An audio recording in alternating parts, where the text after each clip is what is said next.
Hey guys, welcome back to Gardens and Grace. For those of you that don't know me yet, my name is Tasha. And today I'm out here transplanting some zucchini plants into my squash bed. And I wanted to talk a little bit about my arch nemesis in the garden, and that would be squash vine borers. So if you've grown squash in your area, you know that the biggest pest pressure you have is squash bugs and squash vine borers. And it seems like the thing with squash bugs, I have another video about how to kill them. It's called Kill Squash Bugs Fast. I use a soapy water spray to deal with my squash bugs, and that works pretty well. It keeps their numbers down. I have to do it all the time. I come out here several times a week and still have to scrape off eggs and kill squash bugs. So that is a whole nightmare in and of itself. Squash vine borers are a whole different issue. What they do is they eat their way through the stem of your squash plant and essentially cut off the ability for your squash plant to be able to take up nutrients and water from the roots, because they go a lot of times into the main stem. And so squash vine borers there's a moth that lays eggs, and the larvae is what we are really concerned about, because that's what buries into the stem of the plant, and then it will kill the plant. Honestly, sometimes very quickly, depending on where it goes into. If it goes in the main stem, it can kill a squash plant fairly quickly. You'll notice a lot of damage and production will slow. What you'll see is what looks like sawdust on the stem of the plant and a hole in it. And that's a really good indication that you've got a squash vine borer. The next thing that'll happen is you'll probably notice leaves begin to go limp as that squash vine borer goes up your stem. So today I'm going to talk about how we can prevent squash vine borers and what we can do if we do wind up with them, some different options. I'll show you some options at the end to deal with a squash vine borer if you find that one has already infected your squash plant. But one thing to really keep in mind is you're probably going to deal with squash vine borers at some point during the season. It's almost inevitable. And you're probably going to have some of your plants that die because of it, or at least slow down in their production because of it. So if you keep that in mind, the very first tip is succession planting. So when we plant our squash plants into our garden, if we know that we're going to deal with things like squash bugs and squash vine borers, one of the best things we can do is go ahead and just plan on planting more squash than what we're going to need, and succession sow them. So for me, I will grow my squash oftentimes in a transplant. Sometimes I'll direct seed it. A lot of times I'll grow it in a transplant for 3, 4, 5 weeks, not more than 5 weeks. I really can't get past more than 5 weeks, but I'll grow it in here for about a month. And as soon as I plant this one into the ground, I'm gonna go and plant another squash plant in a cup like this, just so that I have it on deck and I have it ready if something, once the pests take over this plant, because inevitably throughout the season, they're just going to. So I'm actually in my squash bed right now, but I have squash planted all throughout my garden. So that brings us to tip number 2 when it comes to dealing with squash vine borers. Companion planting is a really good idea. So I will plant a squash bed where I have lots of squash. It may not be even the best idea to do that, but in several of my other beds throughout the garden, I will have one squash plant planted in those beds. Where I have a majority of other things planted, I'll put a squash plant in there. And what that does is it kind of oftentimes will confuse the scent of the squash plant from that moth that lays the squash vine borer larvae. And it kind of gives me a little bit of time before the plants get infected with the larvae. Now, it doesn't always work that way, but it's a good option to try to confuse the moth on where the squash plants actually are. The other thing that kind of happens is it's an insurance policy. So if I have a squash bed like I have right here, and it's infested with squash bugs and squash vine borers, which is what I have right now, by having them strategically located in different places in the garden, I've created an insurance policy. So I'm not getting a lot of harvest from this bed, but I am getting squash from other beds. And this would be true, when I say squash, I also want to define that, because there's the squash family. It's this family of plants. So you have your yellow squash, you have your zucchini, those are summer squash types. You have your scallop bedding squash, summer varieties. You also have your winter squash varieties, your acorn squash, your, pumpkins are a squash, your butternut squash. So that brings me to tip number 3, and that is plant different varieties of squash. So you have some squash plants that are naturally more resistant to squash vine borers. The acorn squash, which is a winter squash, being one of them. And the acorn squash plant, which I do have planted, has a thicker main stem. The squash vine borer moths don't really like to lay their eggs near it as much because it's harder for the larvae to chew through that stem. That's not to say that you won't ever see a squash vine borer in an acorn squash plant, but it's just a lot less likely. They're gonna go after easier targets than something like that. So you can also choose varieties that are naturally more resistant to the squash vine borer. You can also choose varieties that are what we call a trap crop. So you have, I think it's a blue Hubbard squash. I think it's a blue Hubbard squash, something like that. Called something like that. You might want to do your research, but I think there's a blue Hubbard squash that pests just love, and that would be true of the squash vine borer and the squash bugs. And so if you plant that maybe away from your main squash plantings and just plan to sacrifice it to the squash vine borers, that could be a good way of just kind of diverting attention over to that plant and using it as a trap crop. And hopefully saving your zucchinis and your other summer squash or your winter squash in the process. So that's another good tip. Tip number 4 is using BT.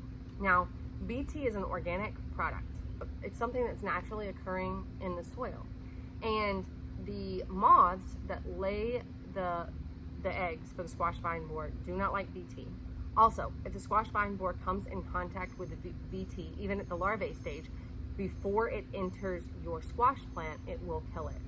So a good practice for me, now that I've planted this squash right here, is to spray the surrounding area of this plant, the soil, with the BT, and I'm also going to spray the stem. Now I'm going to reapply this twice a week throughout the growing season, and if there's a rain or something that comes along to really wash the BT away, I'm going to reapply it afterwards. Here's the thing about it though. We have to be careful because it will also affect a lot of our pollinators. And because squash plants attract your pollinators, they have the big yellow beautiful flowers that attract the pollinators, we don't want to kill off all of our beneficial bugs or our beneficial pollinators. So a good practice would be spraying it at night and trying to avoid the flowers if we can. So I tend to lean toward only spraying the stem and really maintaining it twice a week while my plants are young. As my plants get established and they get a little bit older, I will just spray the base of the plant periodically.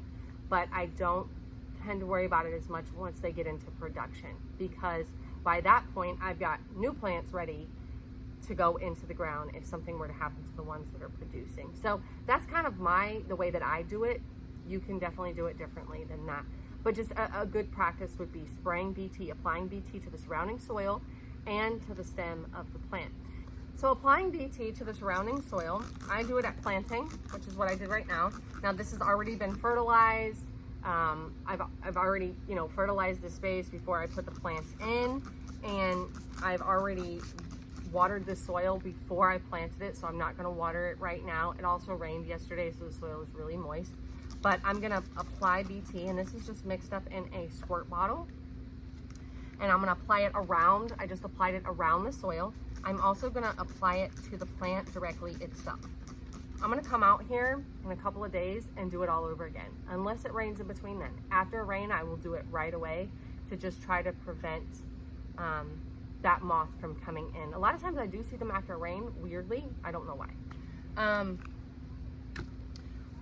But a thing to know about the squash vine borer egg, we're going to call that a bonus tip, is that just like a squash bug egg, it's round, small, and it's copper color and it's really shiny. Now, squash bug eggs, if you've ever seen those, they're laid in clusters, usually on the underside of your leaves. A squash vine borer egg looks very similar to the squash bug egg, but you'll notice they're not laid in clusters. You'll have one egg laid, and that's usually a good indication it is a squash vine borer egg, and it's off by itself.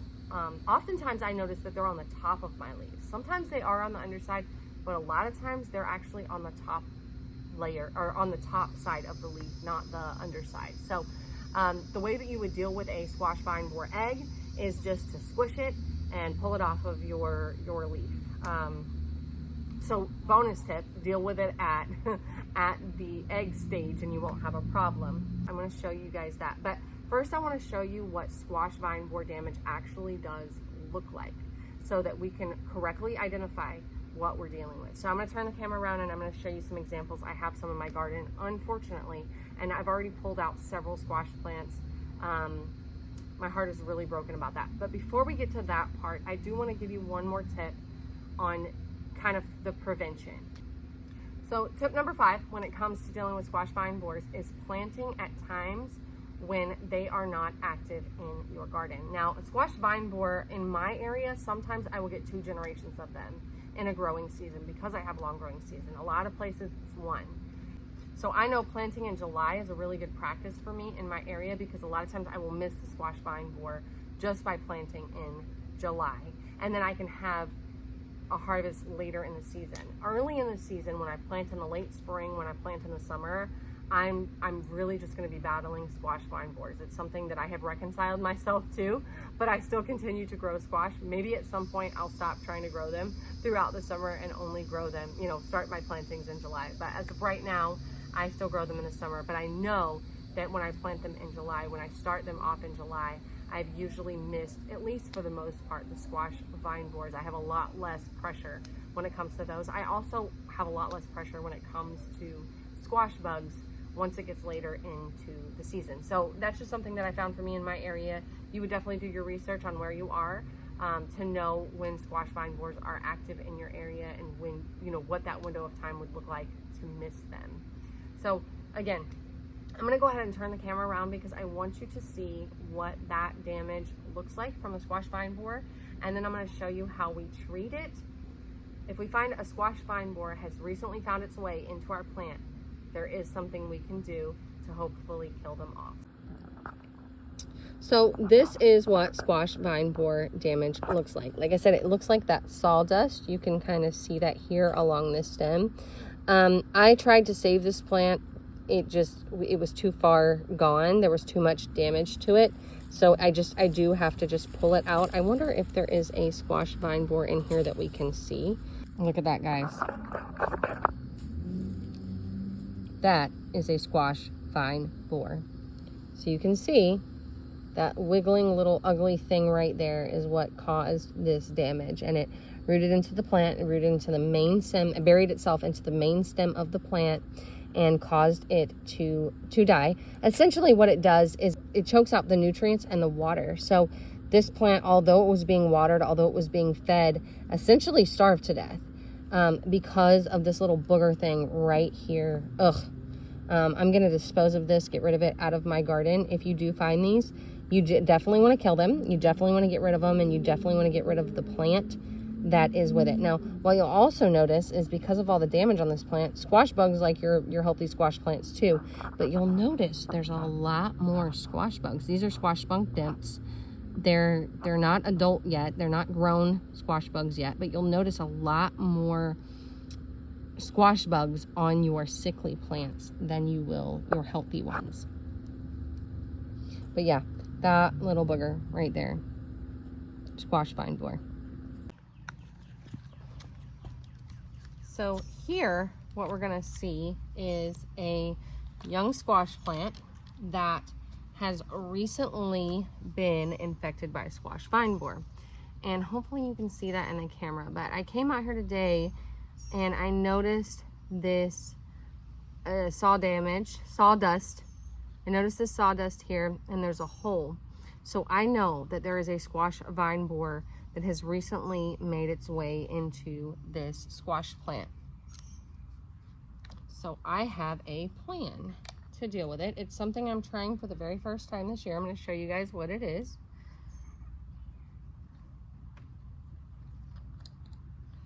But that BT, basically the BT that we just mixed up, here's a syringe, and that BT that I mixed up, I'm going to take that BT, I took it directly out of the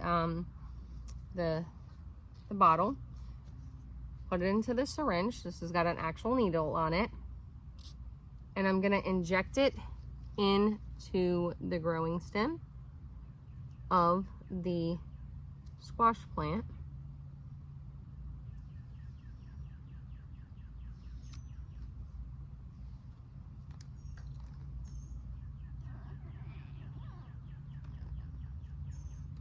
Because that squash vine borer recently burrowed into this plant, I'm just gonna kind of hope that, well, let's go right here. Kind of inject it.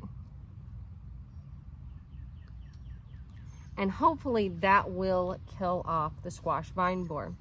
The other thing you can do with squash vine borers, I'm going to do it in conjunction. I've just put this in there. Hopefully that will kill the squash vine borer. We'll see in a couple of days if it works. But the other thing that we do whenever we have squash vine borer damage is we encourage the more root development on the plant. Now, this stem, right now there's leaves and flowers kind of coming out of the main stem. But as it grows, and this one might be a bush variety, so it may not work as well, but with most of your vining squash, you can actually encourage roots to grow all along the stem as it matures and as it gets bigger. You can encourage more roots to develop, thereby kind of bypassing the area where the squash vine borer is, and ultimately, hopefully, saving your plant. Now, this one is so young that I'm not really sure what's going to happen here. But I've started more squash, and if this one goes out, I have more to take its place. And hopefully here pretty soon, I won't have to deal with squash vine borers anymore. But basically, you just mix up BT on as the directions state. I used just a little bit more, honestly, than what the directions said to. Use a syringe and inject it into your growing stem. I'll come back out here in several days. I'll probably wait maybe up to a week. Depending on the age of the plant, I guess would depend on how often you do it. But I'm gonna probably wait a week, see what it looks like, and come out and inject it again. Now, you could do this as a preventative measure. So before the squash vine borer has a chance to burrow into the stem, you could, in theory, inject the BT directly into the stem on, you know, maybe once a week or twice a week or something like that, just to kind of, you know, just as a preventative. I've heard a lot of people say that that works. I've never tried it. I've never done it that way. This is the first year I'm actually using this method, and we're going to see what happens. Hopefully some of these tips were helpful for you. And hopefully I've given you some insight and some tips and tricks to deal with squash vine borers in your garden. Definitely leave me some comments below. Let me know what you're dealing with this year. Let me know what your biggest pest issue is. Let me know if you're dealing with squash vine borers and what you're doing about it. I definitely, we learn from each other. And so more than anything, I hope that we can create a community where we can all learn to grow better together. So thank you guys so much for hanging out in my garden with me today. May your garden be full of grace, and may you be abundantly blessed. We'll see you next time. Bye.